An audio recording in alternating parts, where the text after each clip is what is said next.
पाठीमागचं की जे हे चुकीचं आहे तर ते कंझ्युम होऊ नये म्हणून ते रिकॉल ऑर्डर असते आणि बाकीचे प्रोव्हिजन ज्याप्रमाणे FIR करून किंवा जे काही प्रॉसिक्युशन करायचे त्या कंपनीवर आम्ही करत असतो. तर अशा आमच्या पुण्यातले जे एक आम्ही हे केलेलं आहे कोणते ते हां पुण्यामध्ये शेड्यूल H मधले औषधे जप्त केले होते 11.19 लाखाचे. That is Cipla company.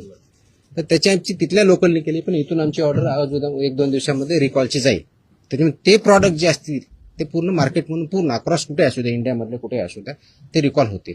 तसेच बाकीच्याही गोष्टीवर आम्ही कारवाई केली. That is the provision you should understand. हे रिकॉल ऑर्डर असते. It's a standard procedure as per the drug control act 1940 आणि त्याच्या अंतर्गत 1945 ची स्टँडर्ड प्रोसिजर आहे.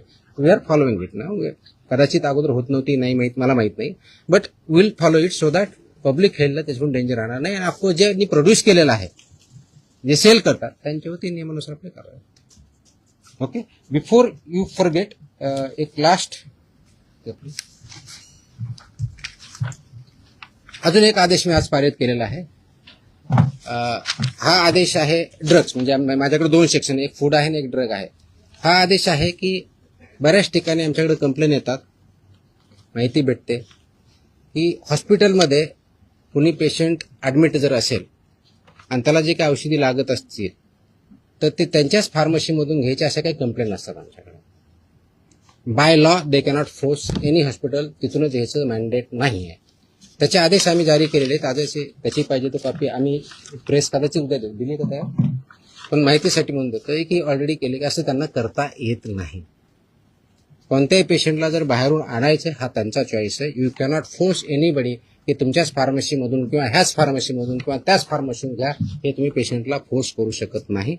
हे आम्ही सगळ्यांना ऑर्डर काढलेली आहे आणि इट विल बी इन्फोर्स्ड. कारण तो सिटिझन्सचा किंवा पेशंटचा राईट आहे कुठून परचेस करायचा. त्यांना तुम्हाला प्रिस्क्रिप्शन द्यावं लागेल. प्रिस्क्रिप्शन दिल्यानंतर त्यांना जिथून आणायचे तिथून आणतील. त्याच्यामुळे यू कॅनॉट फोर्स की तुमच्याच फार्मसीमध्ये घ्यावा. तो पण आदेश आज आम्ही पारित केलेला आहे. जर डॉक्टरने लिहून दिलं तो त्याच्यात जो प्रिस्क्रिप्शन किंवा पुढे जे काही लिहून देईल ते फक्त त्याच्याच मेडिकलमध्ये अवेलेबल असतं. जर दुसरीकडे घ्यायला लागला तर तिथं उपलब्ध नसतं. असं का बरं होईल?